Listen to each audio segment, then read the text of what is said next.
Hey, what's the deal? Miss your boy Tag from Pro Wrestling Tag. You know what I mean? As of this recording, it is 9:04 a.m., December 6, 2025. And this is the first video of the day. You know what I'm saying? Right now, I'm actually in Crown Heights because I had to go to my doctor.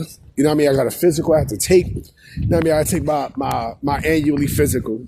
You know, every year. I got to check on my healthy. Got to check on my healthy. You know what I mean?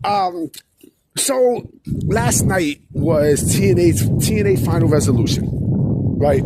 Which I forgot was even on. You know, TNA Final Resolution. I think Ring of Honor Final Battle was also on yesterday. I see Mercedes Moné lost both. You know, she lost the ROH Women's Championship to Red Velvet. Well, she lost her belts to Red Velvet.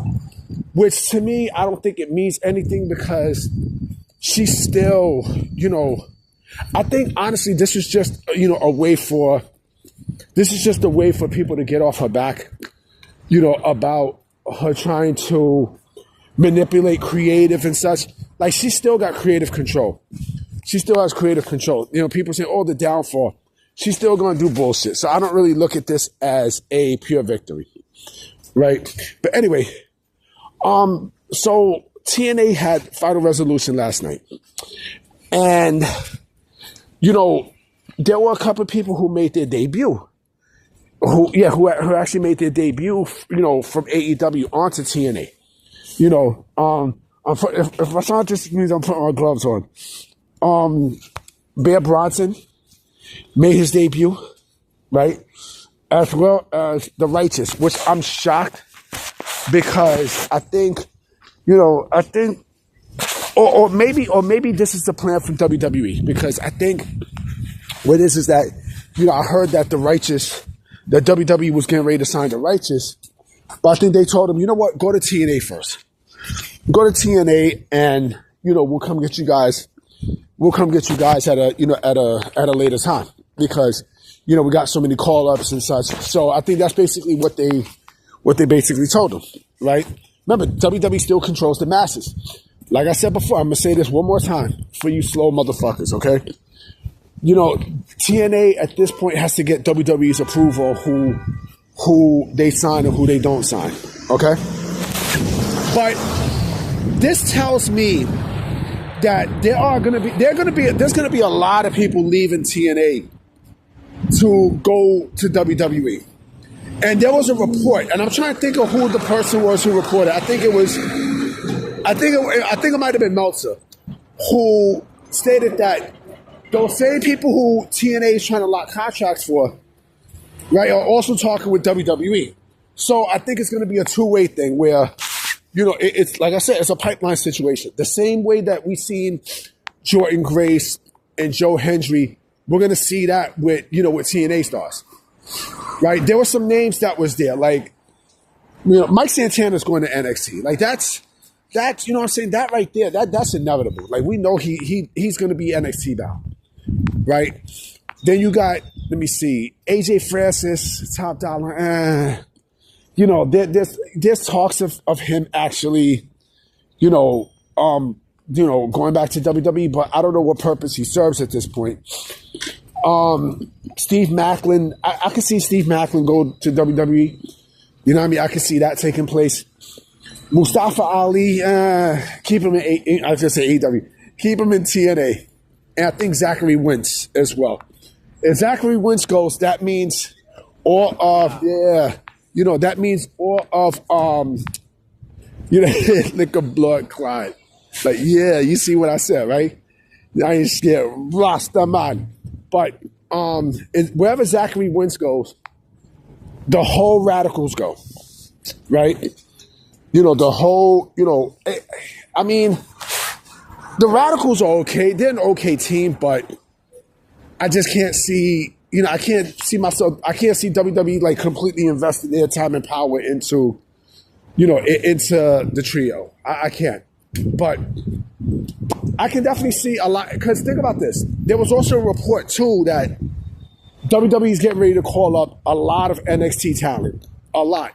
So that means Obafemi, I think Obafemi's going to get called up for sure. I think, because remember, tonight, as of this recording, is deadline.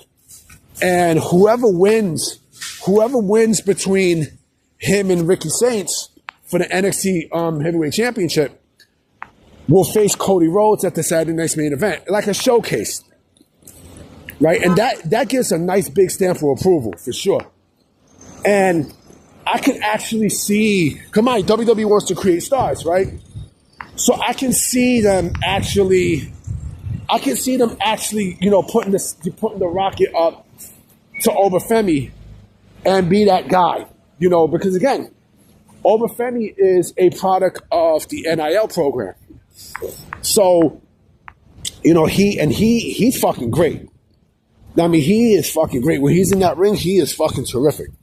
So I think he's the poster boy of that program where, like you can be just like him, a big star coming out the NIL program and such. Like I said, he has the tools. I mean, shit, like he been ready for a call up, right? And I see why they didn't put him in. I see why they didn't put him in the John Cena tournament. I see why. Now, I mean, I think this to me this is a better way to showcase him. And then also remember, like whoever wins this match tonight is going to go against Cody Rhodes, right? And so Cody Rhodes is going to wind up beating. He's going to wind up beating, either Ricky Starks or Obafemi, right? But I think just by that, it gets the stamp of approval because I personally think that, all you gotta do, like, I could see Obafemi go into the Royal Rumble and just clean shit out. You know what I mean? Just eliminating motherfuckers. Boom, boom, boom, boom, boom. I can see that taking place. And bam, like you create a new star, right? But the thing is this, right? They're calling up a lot of people for NXT. So I think Obafemi's going to be one. Let me see who else. Who else can I see? Because if they're bringing in TNA people, and I think they're bringing in more people. Remember, you got people coming in from Evolve as well, right? So, him, Obafemi, Trick Williams, I can definitely see. Definitely Trick Williams. I think Trick Williams is destined for the main roster. I do think he is destined for a call up, in my personal opinion. Right? Him. Who else? Tony D'Angelo. I mean, Tony D'Angelo, to me, I like Tony D. I think Tony D'Angelo is fucking great. And I'm surprised he's been there for that fucking long. I am shocked he's been in NXT for that long. Like, he deserves a call up. Now, I mean, he clearly deserves a fucking call up. Him, and there are a bunch of other people. So, Ruka, I think the people who you've seen, I honestly think the people who you've seen, who was reported that they were backstage at SmackDown last night, those are the ones that's going to be called up, right? So, yeah, because again, they got to make room. They definitely got to make room. Not only for, because again, it's a pipeline. It's a pipeline. So they're getting people from Evolve and, I'm talking about NXT. NXT is going to get people from Evolve. Like, Kendall Gray is basically hold on real quick. Yeah, Kendall Gray is definitely destined for a call up to NXT. You know what I mean? So, yeah, it's going to be some exciting shit for sure. You know what I mean? It's definitely going to be some fun stuff to see, and I definitely can't wait to see. I look forward to see what WWE has in store. But yeah, like I said, there's going to be a lot of TNA people, jumping to WWE. Some WWE, some to NXT. It's just the way how it is. And listen, people act like NXT TNA can't replenish. If they were able to sign Bear Brunson and the Righteous, right?